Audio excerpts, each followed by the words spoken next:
Hi friends, எல்லோரும் எப்படி இருக்கீங்க? நல்லா இருக்கீங்களா? இந்த வீடியோ வந்து பார்த்திங்கன்னா, என்னோடய ரெண்டட் ஹவுஸ், அதாவது பழைய வீடு இருந்துச்சுங்க இல்லையா, அதில் வந்து நான் என்னோடய பால்கனி கார்டன் எப்படி செட்டப் பண்ணேன் அப்படின்னு சொல்லிட்டு தான் உங்களுக்கு காமிக்க போகிறேன். கொஞ்சம் பேக் அண்ட் ஃபோர்த் வீடியோஸ் வரும், அதாவது பழைய வீடு புது வீடுன்னு மாறி மாறி வரும். கொஞ்சம் அட்ஜஸ்ட் பண்ணிக்கோங்க. ஏன்னா இதெல்லாம் வந்து போன வருஷம் எடுத்த ஃபுட்டேஜ். இப்போ வந்து எனக்கு எடிட் பண்ணுறதுக்கு இப்போ தான் டைம் கிடச்சிது. ஸோ அதெல்லாம் பண்ணிக்கிட்டு இருக்கேன். இந்த அயன் ஸ்டாண்டு பார்த்திங்கன்னா அமேசான்லேருந்து வாங்கியிருந்தேன்.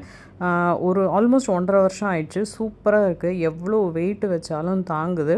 இதில் தான் வந்து இந்த பாட்ஸு, இந்த செடி எல்லாமே நான் வச்சுருக்கேன்.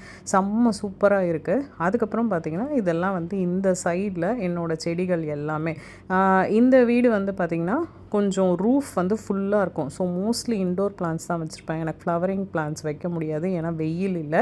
ஜீசி பிளான்ட்டு, பீஸ் லில்லி, அதுக்கப்புறம் பார்த்திங்கன்னா ஒரே ஒரு மல்லிச்செடி மட்டும் வச்சேன். எப்படி வருதுன்னு பார்க்கலாம். அப்புறம் இந்த புரோக்கன் ஹார்ட்ஸ் ரொம்ப அழகாக இருக்கும். ஃபர்ன்ஸு எல்லாமே ரொம்ப அழகாக வளர்ந்து நல்லா இருந்துச்சு.